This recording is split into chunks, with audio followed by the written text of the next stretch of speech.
Hey everybody, Greg here. I wanted to do another housing bubble video, and the reason being, I found this really interesting.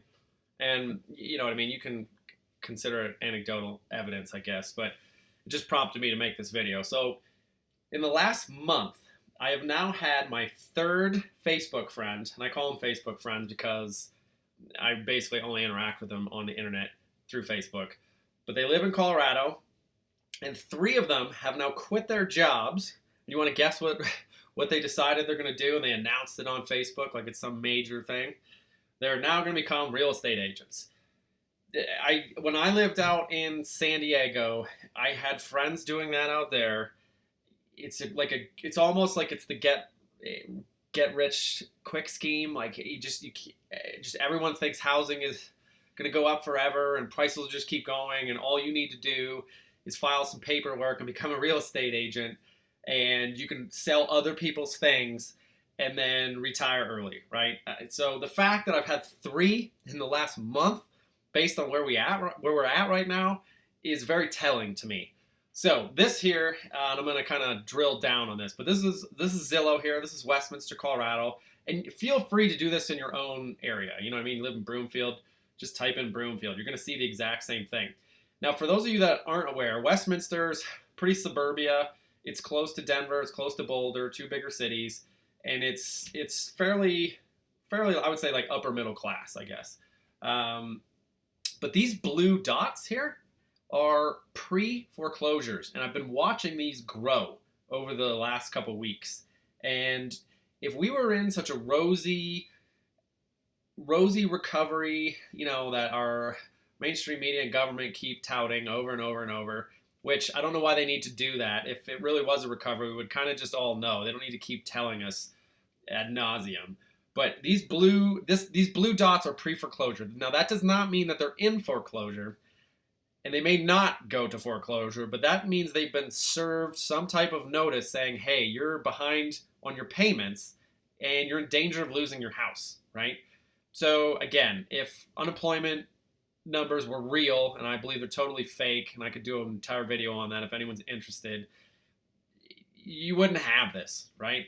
Now, the other thing here, now this is, you may laugh at this and think this is ridiculous, but this is Redfin, and all I did here was search by price drops in the last 30 days. So in the last 30 days, these homes have all had price drops. Now, some of these are ridiculously high. I don't understand why anyone would pay over $1 million for a home in Westminster, Colorado, but some do. Anything over the anything around 500 and up, without clicking on all these. And again, you can do this yourself. A lot of these have had big price reductions, especially like in the million plus. These have had like $200,000 and $300,000 price reductions. A lot of these $500,000 homes have had like 10 to 20% reductions. Now, anything under 400, these are still like sought after pretty quickly. And I can see it highlighted in red here. I've already opened up the page. Now, this is this guy's house here, and I don't mean to be insulting whatsoever, but this guy's asking $380,000. He's had a price drop, and it doesn't say it on here. The app for Redfin does a little bit better job of displaying that. I've noticed houses under 400 are roughly between like $2,000 and $10,000 price reduction, so nothing crazy yet. But he's asking $380,000, less than 2,000 square feet, 2 bathrooms, and it looks like a glorified trailer to me, right? Now, that's personal preference. I get it. Again, I'm not trying to be insulting. But this same house not that long ago, I think it'll probably say in here, actually. Let's see here. Yeah, right? Like a couple years ago, sold for $185,000.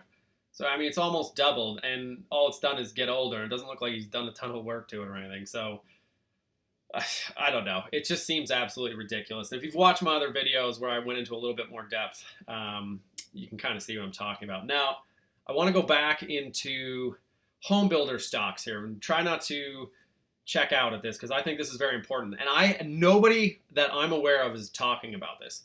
TV's not talking about it. Government's not talking about it. None of my friends are talking about it. And that's how you know I'm probably right, because the smart money is very quiet when they operate. So this is Toll Brothers, huge home builder. You know, it topped out start of the year around 52, trading down around 40. It's about a 20% decline. if you follow the stock market at all, a 20% decline is considered a bear market. So this housing stock is now in a bear market. MDC here is probably the best of the bunch. Has a lot of holdings in Colorado and California, but it also from 35 down to about 31. You know, I mean, it's about, what is it, 10, 15% correction. It's also setting up in what looks to be a bear flag before rolling over. And the worst looking home builder in the group is Lennar, and it started up at 72 and it's trading down at 52. I mean, that's like a 30% decline. Nobody's talking about it. This is smart money selling homes just like they did back in 2005, 2006, when nobody saw it coming, right? Here, let's see if I can get back here. I did this in my last video. Here you go, right? Right in here, 2005, boom, big sell, you know, there's a bear flag, but started selling back in 2005 before anyone was aware of it, right? That's exactly, again, what they're doing today.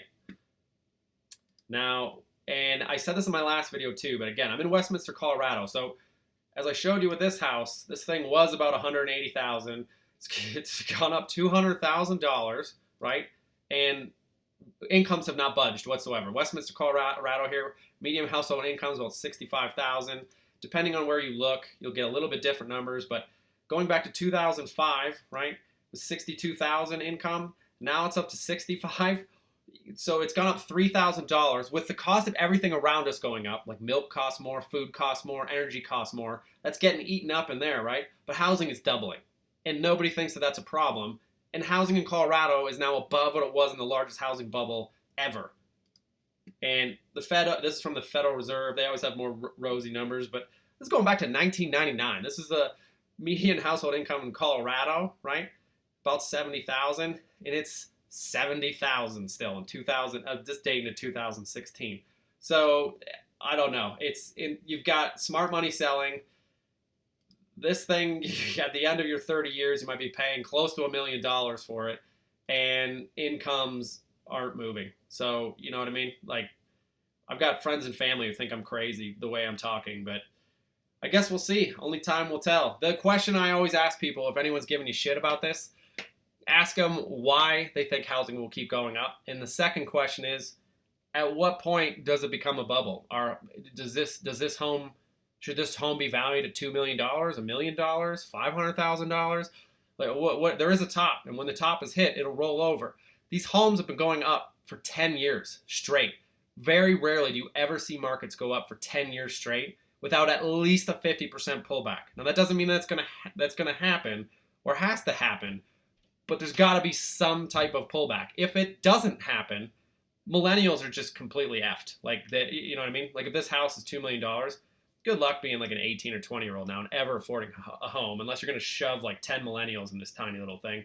And either way, the standard of living is going to drop drastically. So my hope is it just rolls over and they let it do that, so that we can you can kind of, it just takes excess out of the market, and it's a positive thing, and people should stop worrying about it. And I think that it's going to happen. See ya.